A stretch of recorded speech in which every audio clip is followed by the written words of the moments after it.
mermaids are born when brave adventurers such as your friends steal mermaid wishes and wish for things they want.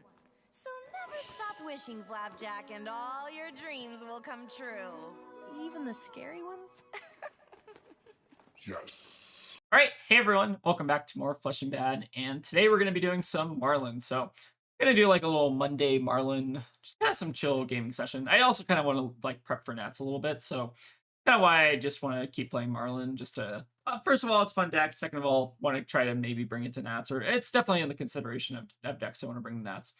But today we're going to do a little bit of a spicy brew, so I want to try out Mutiny on the Battalion Barque. I'm not sure if I'm going to be able to get any victors today, but this is kind of like my silver bullet into victor, which I think is a little bit more of a challenging matchup recently. It's kind of just like, I feel like the hardest part for me is like knowing which version of victor to tech into, because like there's like the aggro victors, which are kind of like they can like just pummel you back to back, and that's like a different kind of avenue they can attack you. And then there's like the super defensive victors, which can just like kind of ground you out over the course of the game. In general, I think I still see like a pretty big mix of them. Like it doesn't seem like there's maybe like one solved list that everyone's using. But maybe we're gonna run these just to kind of have like a little bit of extra kind of like room to victor, assuming that maybe Gravy is not doing as well. Like I think this kind of like eats into like the Gravy sideboard basically. But yeah, we're gonna just basically run it as is. Again, this is pretty similar to, I guess, like kind of other lists I run. I'm still pretty partial to the Rippleways as well, just for like Victor. And they're also like semi-relevant to like Gravy, some other decks. Like I think Rippleway is actually like a pretty solid card. Also makes like the Vincent matchup, I think, really funny as well. Just like having an extra piece of hate for Victor, or for Vincent rather. But yeah, overall, I'm still like pretty comfortable with this list. I might try to change up like a couple things. Like I know Nate's been working on some interesting stuff, so might try to go more of like a Nate list at some point, maybe like next week or the week after. But let's go ahead and play this deck, see how it goes. Again, I don't really have too high of expectations for Mutiny on the Battalion Barque. Maybe we'll try to see if it does something as draft chaff. But yeah, let's go ahead and get to the games. Also, just before we get into the video, I wanted to give a quick shout out to Matthew Clark. So I don't know if you all are watching the Calling Shanghai this weekend, but Matthew Clark apparently took Terra to a first seed top 8 finish, which is pretty impressive. So a lot of actually kind of similar ideas to some of the stuff I was working on. I think the biggest like divergence in lists was like one of the lists I think I was working on was trying to do more of like a plan into Stack Florian. But it seems like this list is trying to just have like an overall like generally better game plan, which is kind of cool. So running stuff like Concuss and like the pummels as like a little bit more of an aggressive option. And then also running like sets in the sideboard, maybe just for the kind of impending brute meta as well. Unflinching Foothold, also like really interesting tech, just as kind of like Evalda sideboard as well. But yeah, I want to see if I can maybe try to play this list like later this week. We'll try to give it a shot. But yeah, super cool list, and yeah, super cool to see Terra like first seed. It's like a hero that like I played before, did pretty well in Calling San Diego, but like now people are maybe starting to pick up and doing some pretty cool things. So overall, pretty cool. And again, I don't know, it just makes me happy seeing like kind of like what people consider to be like a very like low tier hero doing pretty well. But yeah, with that, let's go ahead and do some Marlyn games. All right, we got a Tuffnut here. I'm kind of curious what they want to go. So they're going to put us first. Interesting. I don't actually know which one is correct, but I actually don't mind going second against Tuffnut. Let's go ahead and bring in Riches, and I think that's pretty much all I want to bring. Leaving the blue 3 blocks, and then I don't think we need our Barques. Let's just run the main 60, kind of see how it goes. I've been seeing a lot more of Tuffnut on Talishar lately, which is kind of funny. I partially feel like Lupine Fiasco is maybe responsible here, but I don't have any firm proof. So it might just end up blocking here. Depends what they got off the top. Okay, rip off the top. Not like super excited to send a Yellowfin at them, but it's probably not terrible. There are a lot of yellows in Tuffnut, notably, so shouldn't be too bad. Ooh, okay, we got a very nice hand here. So we're gonna get a free hook after this. This is also just why I love Riches in the deck sometimes. Like Riches in certain matchups, like over just like a one of like throw caution or whatever. That just feels like so much nicer, in my opinion. I think I'm actually gonna go and pitch away the Shallow just because we're probably not gonna need it. And then we do get our free hook here, which is also quite nice. So off to a pretty good start. So we took 4 damage turn 1, but we get to send 11 on the back, which is pretty nice. All in all, not too bad. They did block with the yellow, which is kind of funny. See if they have another one in hand. Okay, just blues. That is reasonable. So they might try to go for like a scabs roll next turn. Could be good. And I don't think there's any real reason we want quiver, so let's go ahead and just pass. You get to Arsenal Redfin, which I think is generally pretty good against Tuffnut. Right, no roll is obviously quite good for us. Definitely tempted to just ditch the shallow water, given that it's not like the most amazing target, but it does actually let us like cheating for free, which is kind of nice. I think they might just end up doing that anyways. If they did hit the scabs, they would have gotten an extra 7 damage there, which is Steam. So a little unfortunate for, but fortunate for us. So I feel like this matchup is kind of interesting because eventually you'll just hit a point where you start king sharking them, and then the game tends to be kind of over at that point. No real reason to give it go again, so we might not. Yeah, but for now we're kind of just doing a little bit of value trading until we kind of start to find our good cards. We found one 3-oak, which is obviously good, but we're still looking for our codexes. We're looking for other 3-oaks, some other good stuff in general. Oh, one mistake I made. Oh, because they have the scowling, we're not actually guaranteed to hook. Oh, that's actually a misplay on my part. Okay, that's something you actually have to be a little bit careful of.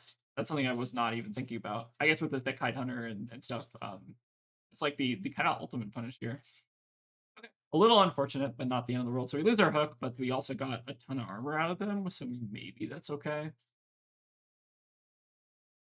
Definitely feels a little bit bad to lose your hook, though, especially on one block.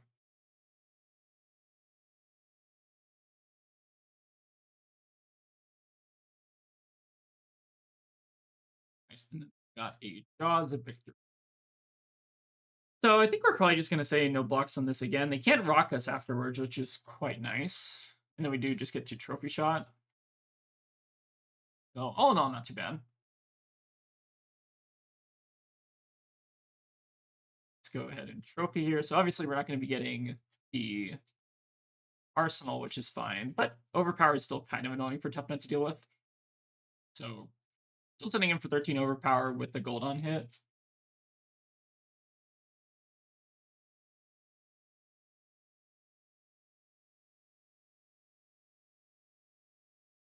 And we got Tough as a Rock. Okay.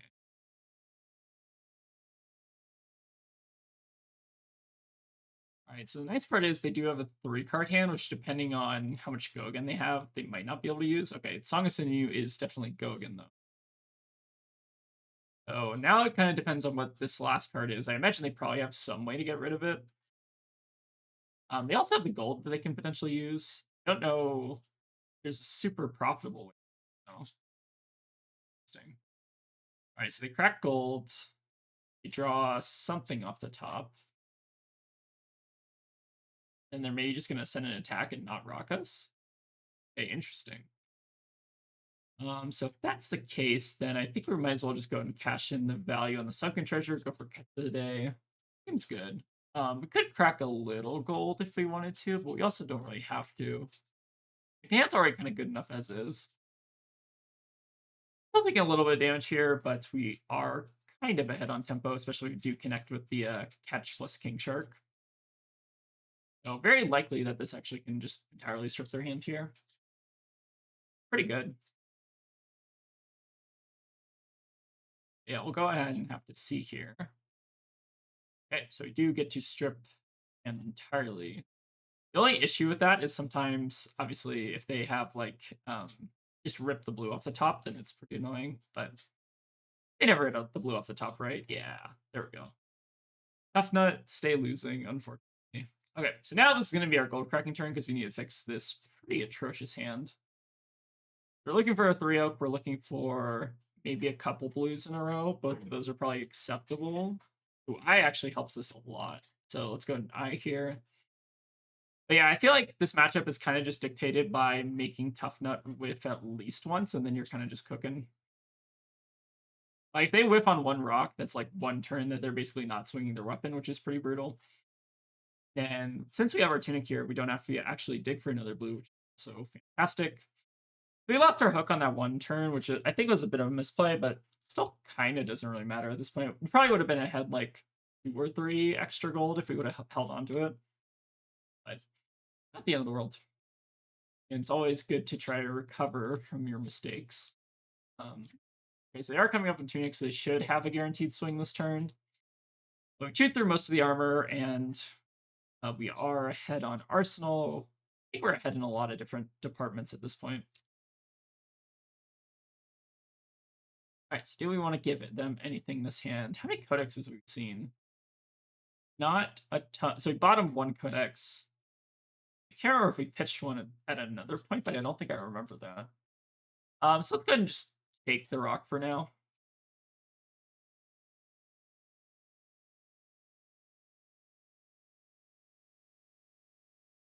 Yeah, we should be set up for a pretty nice turn here. Okay, cheating. We need to find at least a blue here. Okay, there's at least a blue. So now the question is, do we want to get any greedier? So we still have 2 3 Oaks in our deck, and then 2 codexes that are like live in our first cycle.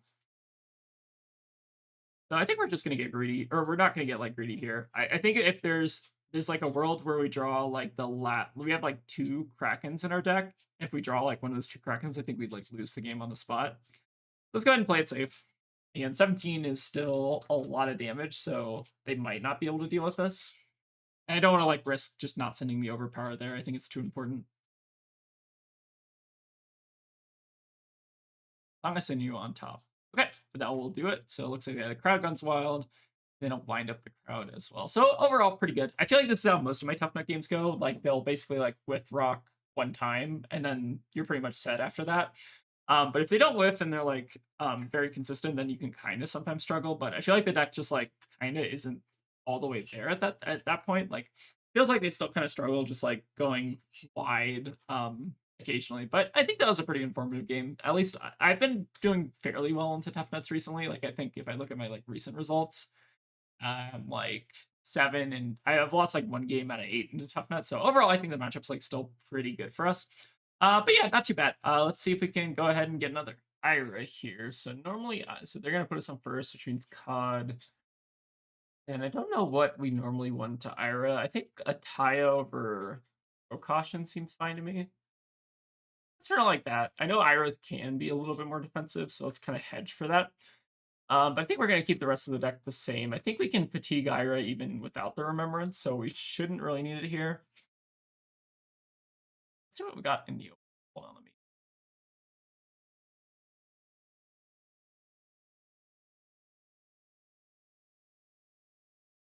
Where's my...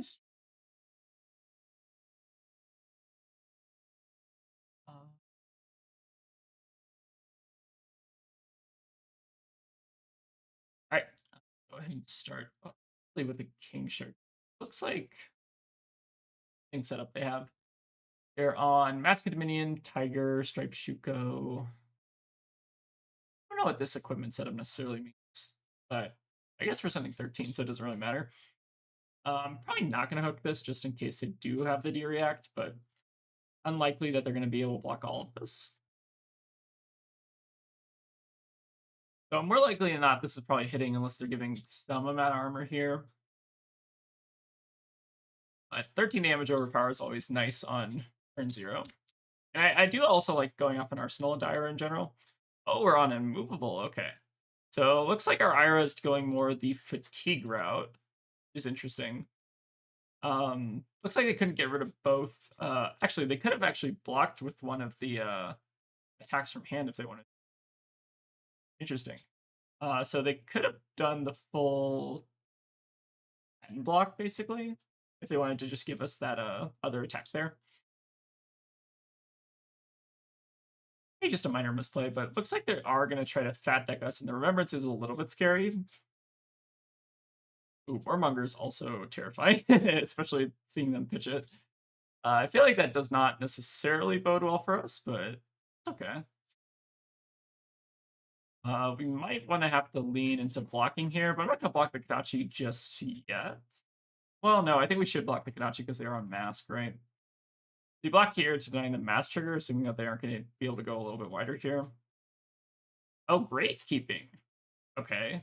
They're kind of cooking here. So they get to turn over a king shark, which is pretty rough. But we do have the kraken we just blocked with, so it's not like the end of the world here. But that could have actually mattered if we didn't find the other kind of harpoon there. A little bit terrifying. Somehow this is actually like kind of working out for us though, so can't really complain. I wonder how many gravekeeping they're on. Maybe just like a spicy one of or something. Well, we're doing pretty good at least on the tempo front here, and they are on like more of a fatigue plan, which makes me think that probably doing okay. Yeah, that being actually King Shark there is actually like pretty high value. At least the nice part about the Kraken is we do kind of guarantee that they're not going to warmonger us right away, at least, unless they have an arsenal. Yeah, still a lot of this game left. Again, I don't know if Ira can actually really fatigue us. But I guess we're about to find out. Alright, there's Flick. That makes sense. And Oasis, sure. So the nice part about what they're doing is they're doing a bunch of like kind of inefficient plays at this point in the game. We are still leaking a little bit of damage here, which is good. I'm gonna get a peek at the last card in hand. Alright, last card is a blue, so I imagine they're probably gonna try to just go like Kadachi into like CNC or something. At least that would probably be the best play that I can think of based on their hand. I do like having the Tipple in Arsenal with their Tunic up though, that is quite big for us. Go ahead and take 0 here, and then I imagine they're probably either going to follow up with the 1 or they're going to follow up with like CNC or something for 6. Realty's doing a lot of work here, as it often does. Okay, Noro Warmongers is also quite good. So let's go ahead and actually just go for Ripple here. They could be on ripples, so we have to be a little bit careful. Ooh, trophy shot. Is that good though? Not quite. Close to being good. So if we draw a card, is there a way to make this work? I don't know that there is. Draw a card, discard a card. So we could draw a card, discard the cheating scoundrel if we wanted to.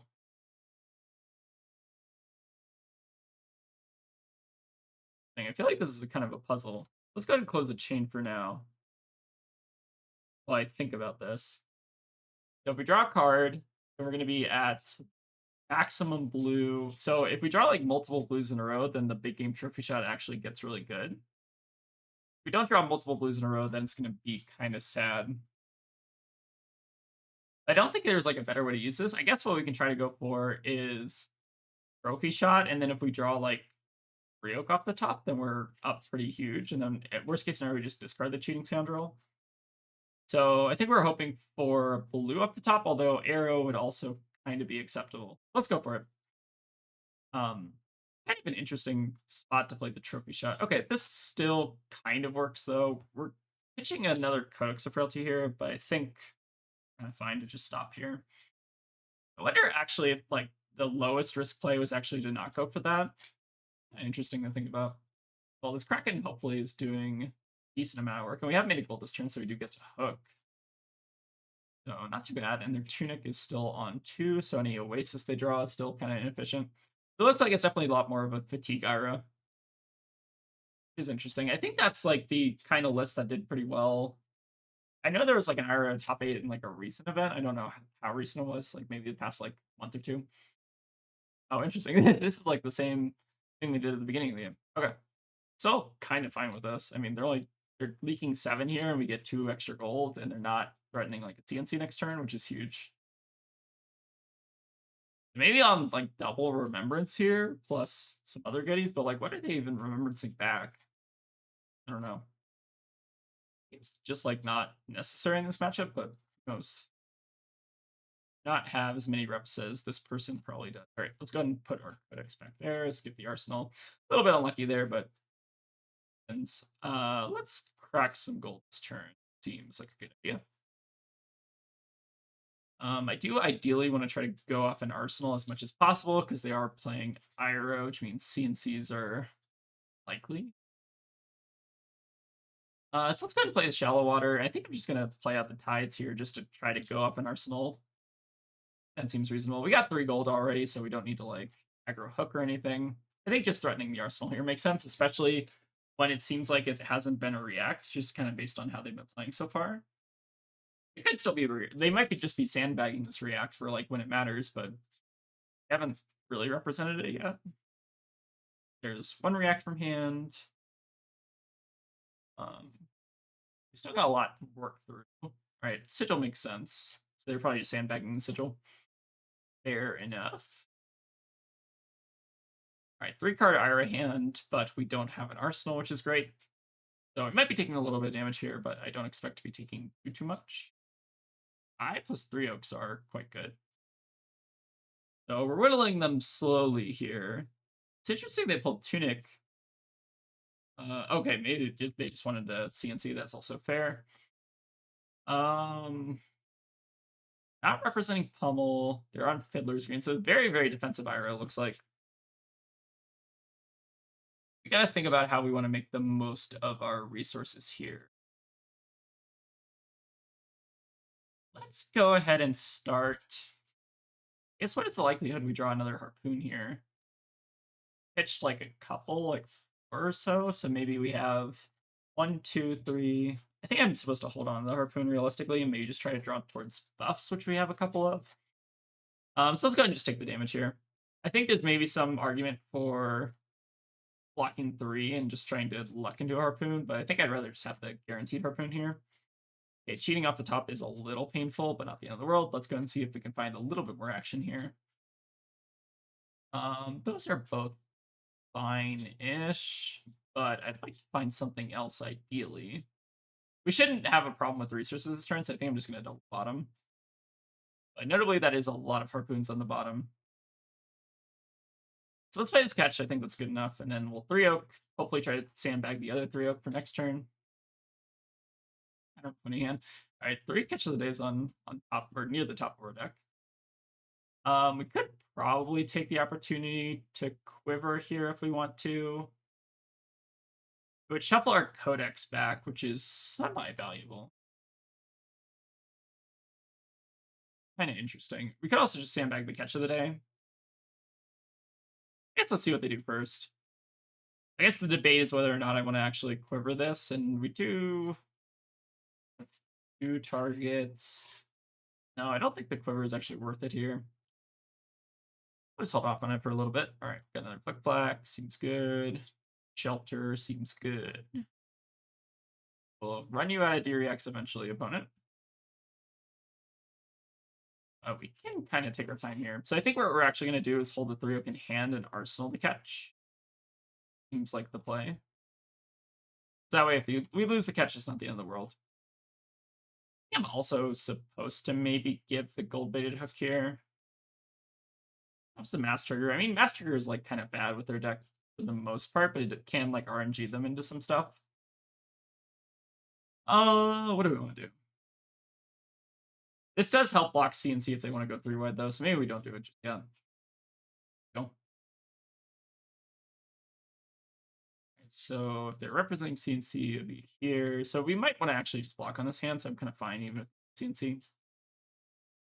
Like we can go block, block, block. The idea. Oh, Warmongers is painful. Okay. The funny thing is we can actually just ripple away from hand if we want to. It's not the end of the world. All right. Yeah, let's go ahead and do that. Why not? Live a little, throw a ripple away for funsies. All right, so that is, I think, 2 Warmongers out of rotation. Kind of funny. All right, let's go ahead and attack you with a ripple away. Very sad, but might just buy our D-React here. Kind of an interesting deck our opponent's got. Interesting in the sense that it's like kind of a D-React pile, but seems like it might be okay if they just get to resolve the Warmongers. I'm kind of curious why they didn't play the first one at 1 turn. But maybe they had the reasons. Right, Oasis seems fine that they're wasting this. Don't mind that. Unmovable and pitch as well. All right, triple unmovable plus all the D-Reacts. Very good.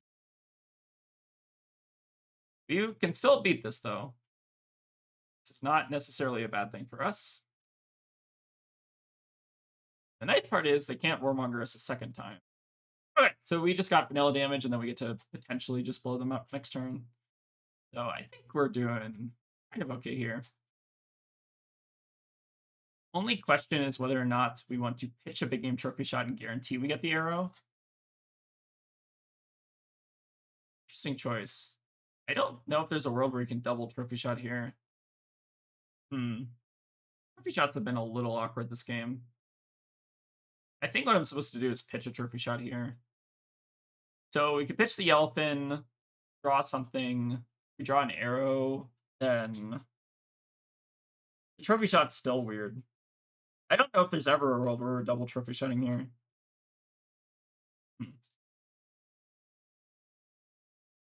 So let's pass on that for now.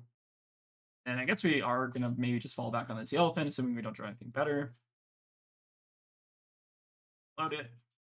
I imagine they don't probably have a ton of yellows over there, but fine. So let's Arsenal. I think I want to actually Arsenal the throw here. Do I? Tempting. Could also Arsenal like the port side, which I think is also reasonable. Throw's not bad in terms of just soaking up damage.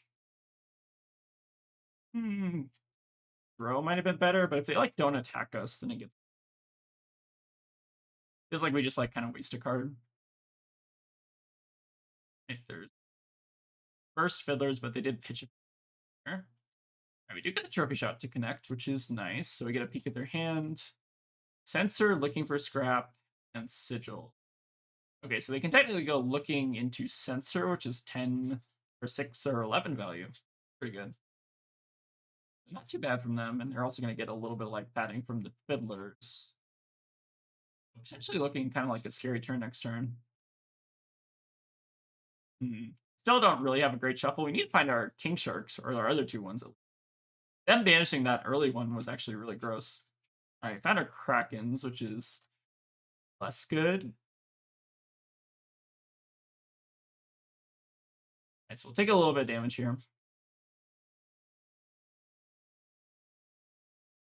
They are doing a pretty good job of keeping up with us. Oh, interesting. They're going to go for the E-Strike instead of the... Oh, because they will probably want to sit on Sigil. I guess that makes sense. So in that case, we go block Kraken. Because we still have our King Sharks in the deck. It's pretty likely we're going to draw into at least one of them at this point, because we're almost through most of our deck. So go ahead and give them the 3 here, take 5, go to 6, and we still have our Fridge to fall back on, so I think we should be okay. A little bit weird, but make it work, I think. Still got some D-Reacts to fight through. I would like to see that Ataya come back around, because that is our one kind of hedge card that we brought in. Pipple. Not too useful here. Could crack for 1 gold. How many buffs do we have left? I think we pitch... I think we have 1 cheating, 2 gold to tips, and then 1... I think we pitched a catch, though, right? Pitch a catch, pitch a big game, so it's literally just the 2 gold to tips at that point. So the odds on this are pretty unlikely on cracking this gold. Let's just go for the 3-0 and see if we draw it. Alright, there's a tie at least, which is nice. Go ahead and take the King Shark here. Glad we finally found a King Shark. Kinda took a while there. And Ataya is also quite nice here. Debating on the hook, but I don't think we want to lose the block value, so I think we're just for it. There's like a semi-real world where we also quiver if they like somehow fold their entire hand. Like semi-reasonable. I mean, another arsenal I think is still the it's either the sigil or the sensor. But we don't know actually which one it is. Kind of an interesting game. Right, they will have to pay for this, which is nice. So if they go double D-React, then we just got like 1 card out of their hand, but 1 card's still better than nothing. If they do go for like the 3rd Warmongers, we are kind of insulated against that. Wonder if the mistake this turn was that like 1 turn where we decided not to block with our Yellowfin. Maybe. All right, looks like just 2 crappy blues. I guess we'll take don't think between the two. Alright, so they have blue in hand plus either Censor or Sigil in Arsenal. So good to think about. Doing pretty good on the racing front. Just kind of need to finish the game at this point. So let's hold out for Censor, I think. That's the play.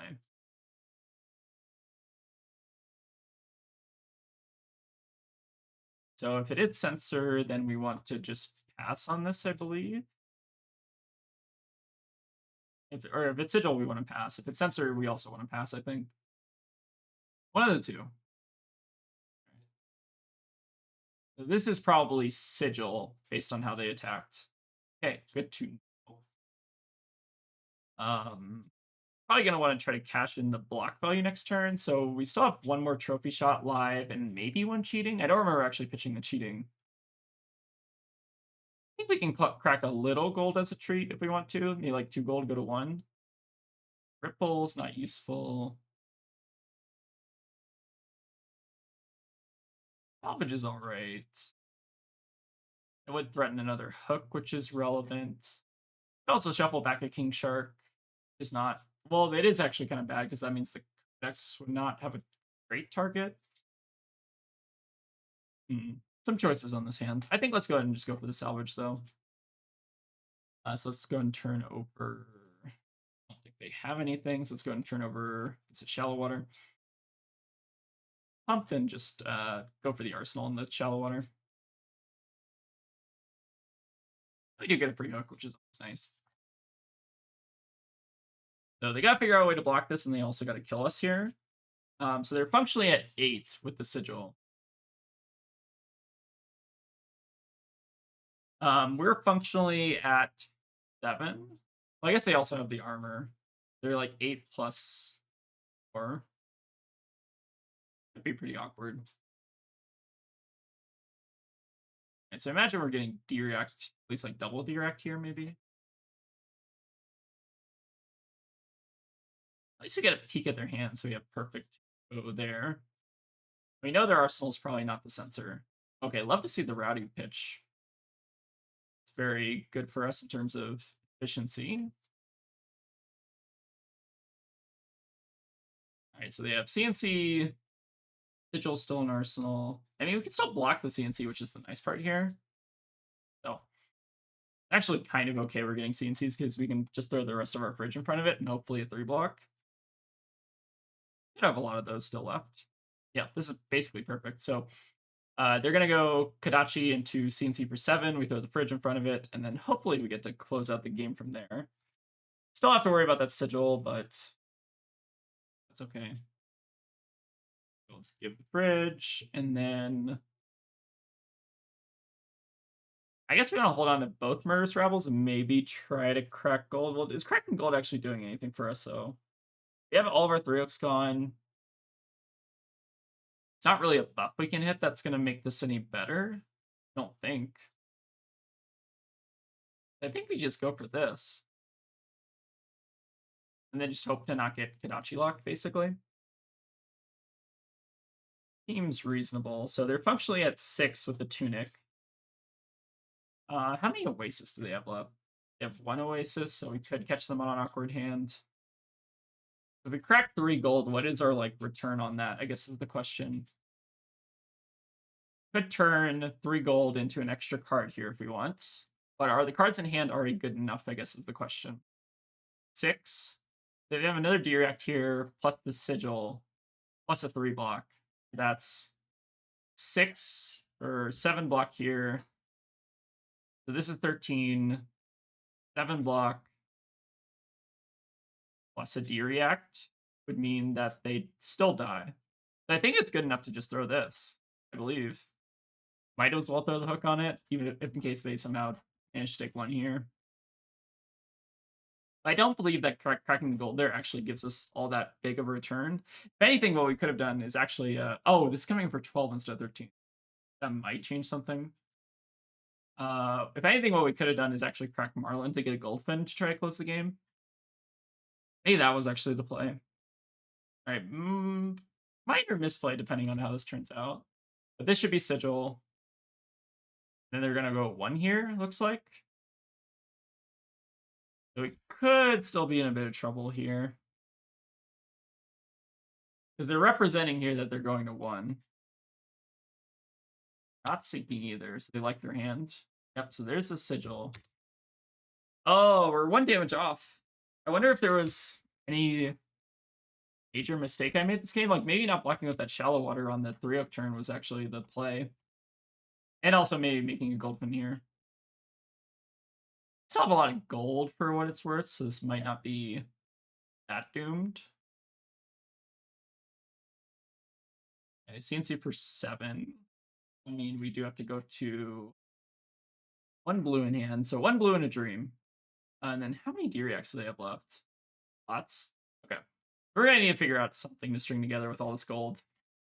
But where there is gold, there is a way. So let's go and turn over shallow water. I think there are definitely a little opportunities for tighter play this game for what it's worth. That's okay. So let's go ahead and start by making a gold pin, because it's pretty likely we're going to have to use it at some point this turn. But I want to crack a bunch of gold and just see where that ends us up, because this is functionally the last turn of the game with Kodachi Lock. So Codex, does that help us? Not really. It means that we discard a card. So we could go to... I have a 3-oak left, which is the awkward part. So we're basically assuming we're drawing into blues at this point. Means that the Codex, if anything, is just going to be our arsenal target. We're going to try to send 6 here, I think. This is kind of profitable. I don't know if that's because in case they have sigil or something. But 6 overpower probably doesn't do it here. It probably just buys 2 cards from hand. What we could have done is also Codex for... Oh, did they die here? Well, they have to D-React, I think. Oh, they die! Okay, cool. So one other thing that we could have done is maybe try to go for Codex, which would give them a frailty token, so the Kodachis are less relevant. But it does mean we're not sending overpower. Maybe that's actually a better trade-off. I feel like I maybe could have played this game a little bit tighter. Like, I wonder if the play was actually to... So let's actually think about this. So Goldfin versus Codex. We're sending 6 damage either way, but one of them's not overpowered.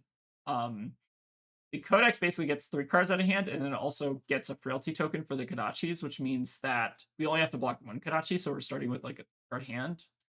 But if we went for the Goldfin, then it's interesting. I think the correct play was actually the Codex there, right? Because we're basically telling them that they have to basically not swing Kodachis there. I'm glad it worked out, but I think maybe actually the correct play there was the Codex, which is kind of interesting. All right, definitely, I guess a couple games that we're kind of learning from tonight, which is kind of cool. I feel like you always learn something from this deck, which is always kind of nice. All right, but anyways, let's go to the next one. All right, playing against the Kassai, so I guess we'll get to see our tech in action. So let's go second, bring in our Honing Hood, and then Kassai is not typically a trench matchup. So let's bring in our spicy tech, cut the... I think I like cutting the throw cautions here and then bringing in the gems. So we'll maybe cut... I think 1 ripple away is reasonable. Typically, Kassai doesn't actually make a ton of gold from actions. It's typically from the hero power. So let's go ahead and run it like this. All right, decent arsenal target. So that's good. We're going to try to arsenal the Redfin here. Kassai runs a lot of reds generally, so we have a decent shot at trying to convert there. Hot streak. Let's go ahead. So cheating scoundrel is like kind of a liability into Kassai, especially with their armor up. So I'm kind of feeling like just blocking with these.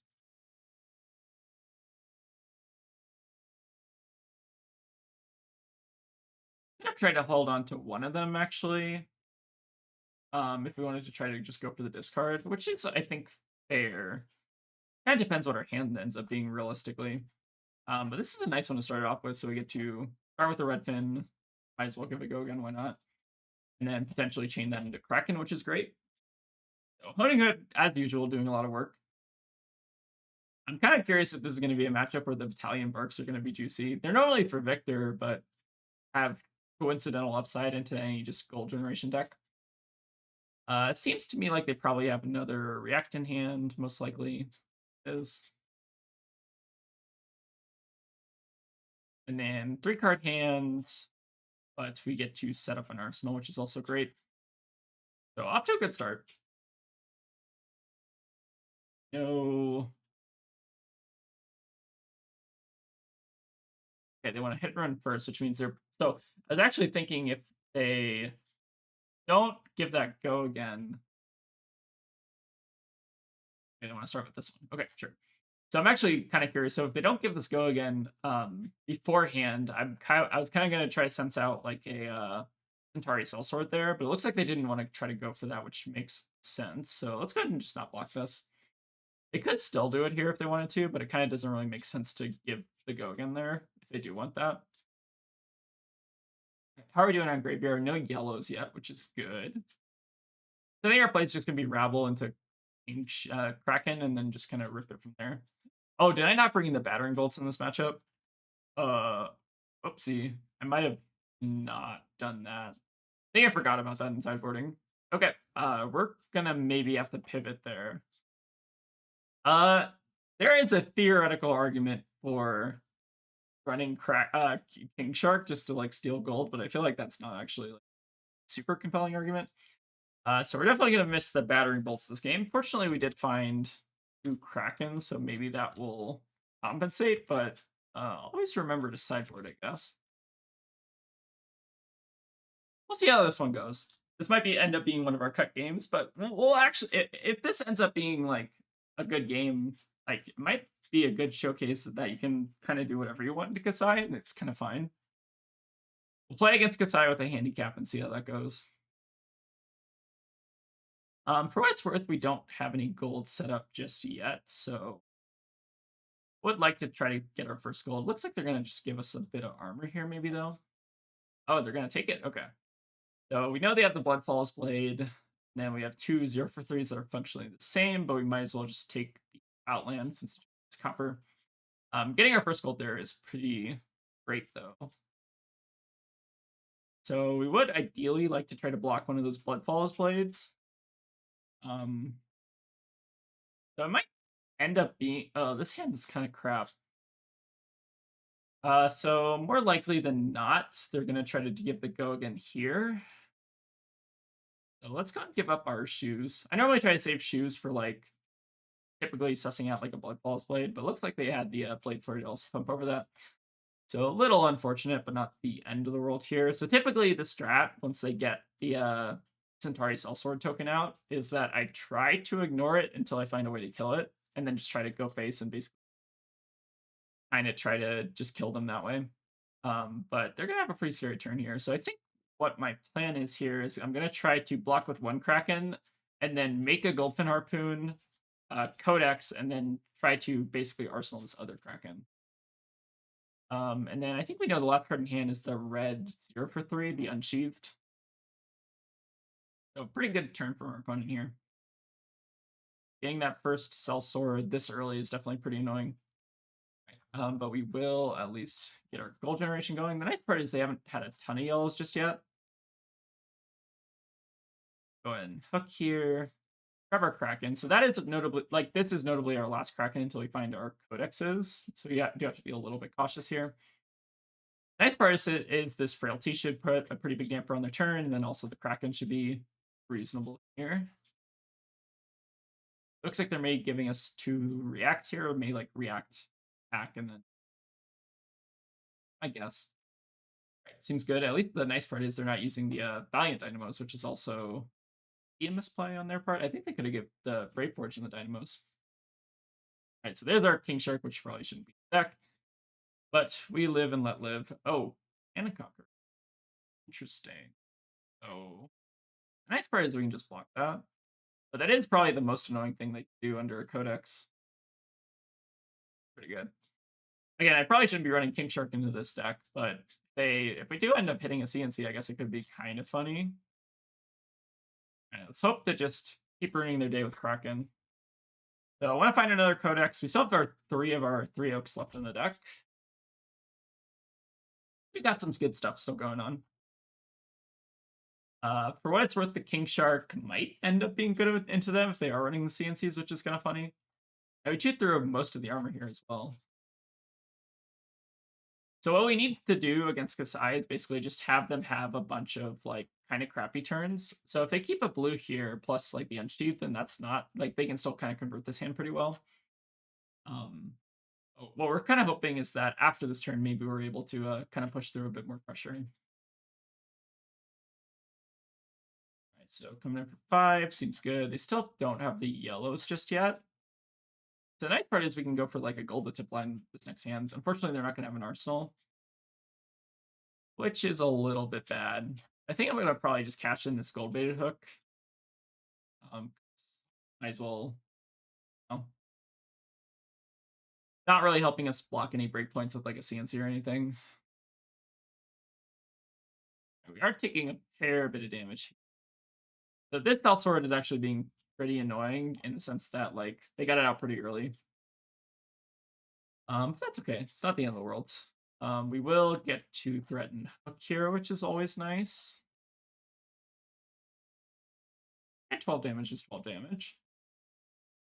So we still need to find our good cards before we end up dying here. I guess they do still have the balance up for the 3 oaks, so we're not like completely out of the woods yet. Like, it's almost kind of funny that 3 oak might not even be that great of a draw. But if they're running like multiple copies of CNC, then maybe we're still kind of fun. I don't know. Not running a ton of yellows, interestingly enough, it feels like too. All right, there's their second yellow if they want to start threatening Kassai. All right, so we've gotten through the majority of the bridge. Good. Fortunately, we're not going to be able to turn over their yellows either, which is full suspect. Can't turn over that one either. Turn over our own yellow at least. So this is going to be 3 into 3 into 2. Oh, I guess we do have our tunic up, which makes this a little clean. So we can't actually deny the gold if we want to here. I think is maybe worth. Blocking against Kassai always feels a little weird. I think this still makes sense. So we're going to take 1 extra damage to, I think, deny the gold here, especially with the balance up. I think that's a reasonable trade.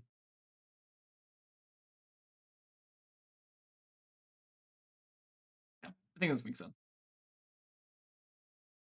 The life totals are still pretty even. We still have a lot of juice in our deck. The worst thing that we can possibly run into now is if we just draw, like, double red off the top. Fortunately, we are not that balance. All right, I guess there's, like, some small chance that this King Shark can actually work out, which is kind of funny. But we'll go for it. Maybe we'll see a CNC block here, which would be very funny. But 5-card Kassai hand is pretty spooky.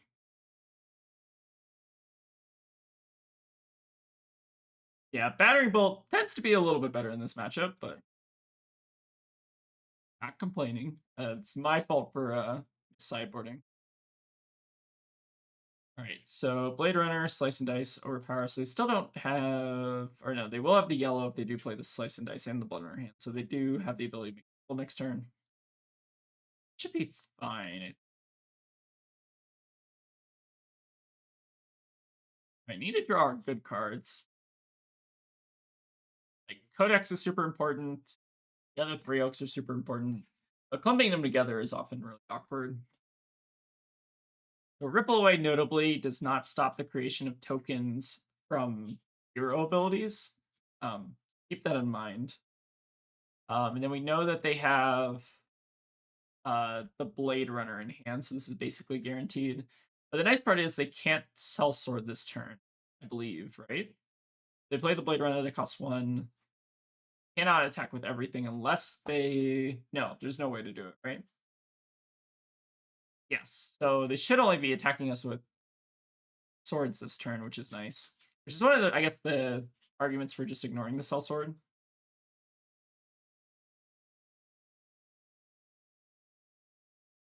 Sapin's still a lot of damage, though. Oh, I think we're gonna try to crack a bit of gold this turn. So let's start by pitching the Ripple away, because I wanted to find like a 3 oak or a Codex or just something to give us a little bit more juice. I think I'm gonna get rid of the port site now as well. There's Codex. That'll probably be good next turn. The question is, do we want to do one more draw? Do one more draw for the road. Okay, so that lets us get another +2, which is pretty valuable. I think I'm just giving hook here because we should be pushing well enough over. But yeah, I think we're in just a little bit of danger here. So we have the Codex, which is nice, but we're going to have to block at least probably 2 cards next turn, assuming that they're going to basically just say no blocks me, give a little armor here.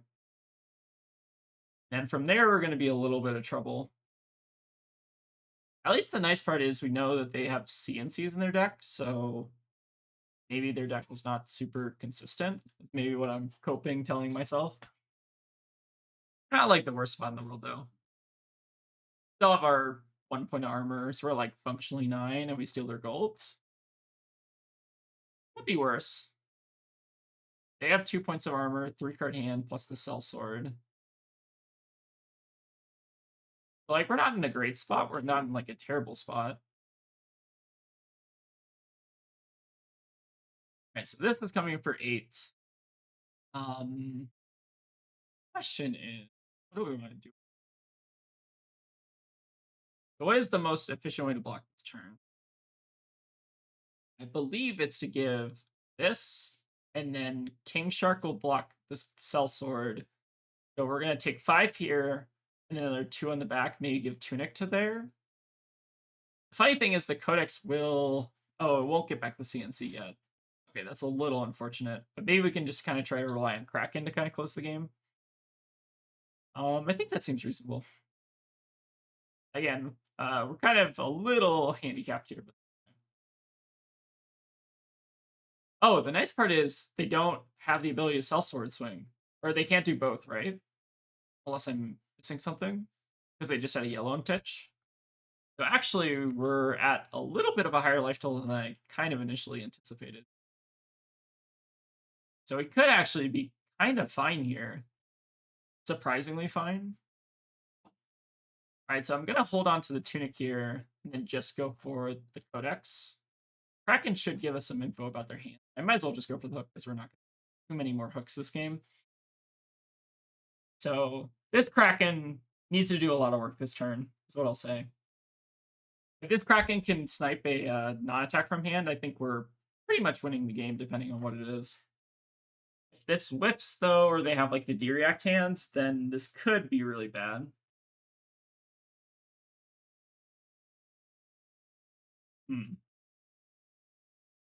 Lots of little things I could have done differently this game. Obviously, the sideboarding was like the biggest thing, but I think maybe just also we didn't see our like we saw 2 3 hooks in the deck for what it's worth. Just 1 fades. They have another. They do have another. It's actually not the end of the world. All right, we get to take gold. All right, slice and dice. They don't have go again, which is nice. So if that's the case, I don't think there's anything we can do here. I guess we might as well just take the blue so they can't play out the yellow. But they shouldn't have a way to give go again here. Ooh, we found our Mutiny, which is notably not very good here. So someone cut the tapes. But this is fine. So we're gonna take 1 point of damage. I don't have a way to give them a gold. That would be super cool. But at least it does have go again, so it's not like completely worthless, I guess. Unlucky. Funny enough, this is for Victor, but maybe it's not actually even good into Kassai. Unfortunate. Okay, let's go ahead and just play our Mutiny. Sad Mutiny, but it's still probably get the job done here. I try to find a little bit of action. 3 oak and a tie are both great here. Actually, tie is good. Question is, do we need it? I think we're gonna draw both of these. And may draw like 1 more card. So what we could do is just send the Yellowfin here. Means they have to give us at least 2 cards, I believe. Plus the Ataya might make things annoying. We haven't seen many more reacts, though. It would let us arsenal the 3-0. I think I like this line. Me doing something like this, because the extra gold doesn't necessarily help here. Like, we're going to be threatening Hook anyways. Might as well just send face. I haven't seen any sync blows, have we? Oh no, we've seen 2 sync blows. They might have the last one. Then we get to Arsenal the 3-up, which is pretty good if we can get some defensive value and then just keep the last remaining Harpoon or whatever. Alright, so it seems like they blocked it, but they only get to keep a 1-card hand here, so unlikely they're going to be able to do too much here. Crack a copper with the Vigor if they keep a blue. So this... Alright, Sharpen Senses, okay. What are you doing here? You can't crack copper with just the yellow. But they have kept the blue there? This is the question. I don't think they had a blue. So funnily enough, we will block with our sad 2-block Mutiny on the Battalion Barque. Then I think we just kill them, right? Good. So this is kind of what I'm talking about when I say that the Centauri Sellsword doesn't really often swing very much. Is that like, once you get to a point where you're like kind of disrupting them every turn, it becomes a lot harder for them to actually like send this, which is kind of cool. So let's start with the Rebel. Get a little bit of damage. I'm not even going to bother killing the Sellswords because I want to kill them first, ideally. Ryok on top is annoying, but we'll make do. So the odds of us hitting blues are actually still pretty high. We've seen basically all of our reds except the 3-oak.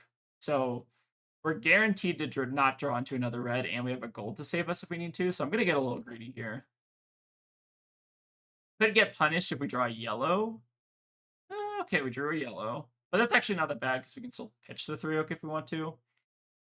Okay, so at this point, we don't have a single red left in the deck. So what that actually means is we can crack gold, and at worst, we're status quo. At best, we're up a resource, which lets us keep the 3-oak, which we're going to do. And we're still sending 11 here with Overpower, which is still great. So they need at least another react from hand, I believe, or like they need 2 attack reacts plus like a non-attack or something like that. I think regardless, they're still only keeping like a 1-card hand here. We still have our pointed armor on the tunic, so unlikely they're going to be able to convert like super well. All right, it looks like we got them. We actually would have gotten the riches too, which is kind of funny. Overall, could have done a little bit better. Obviously the King Sharks were kind of annoying. I feel like we didn't see a ton of our like real power cards. Like we saw the 2 trophy shots in the deck. Let's actually look like what our deck was. I can't remember if we pitched one early on. Maybe like I feel like we like this was maybe our pitch or something. I can't remember if we ever used the riches though. But anyways, I think we still have like a lot of juice in the deck. We just kind of like weren't able to draw it towards the end. But that's kind of like how the Kassai matchup kind of goes. Like you basically want to get them to a point where they're not able to like profitably swing with the Sellsword, which is like semi often, and then you can just keep pushing the damage there. Also kind of looks like they're on maybe like 2 CNCs here, which is kind of interesting. I don't know if that's like the newest Kassai innovation or whatever. But overall pretty good. I think this is like pretty indicative of kind of like what the Kassai matchup is. And I feel like even maybe our RNG was like a little bit bad and we still kind of got there. But yeah, not a bad one to end it on. All right, so that was our Marlynn games for today. I think that recording session was like kind of weird. Like we played against a Tuffnut, Kassai, and what was the other thing I played against? I don't even remember. Oh, it's like a Ira or something. But yeah, kind of a little bit of like an odd assortment of heroes, but that's sometimes kind of like the fun of I guess just seeing the deck kind of played. But anyways, kind of some interesting ideas. We didn't see the Mutiny on the Battalion Barque do anything, but that is to be expected with our funny new tech. But I think this shines more into like the Victor matchup. At least that's kind of what I'm telling myself. I feel it's like it's maybe not even worth it though. Like I feel like this slot is like probably gonna change to something else. But anyways, overall still just having a lot of fun with the deck. Again, it's kind of hard to not have fun with Marlynn, which is always nice. But yeah, with that out of the way, hope you all enjoyed, and I'll see y'all next time. And a special thank you to all the folks who decided it would be a good idea to give us $2 on Patreon. We really appreciate the support, but it's obviously never required.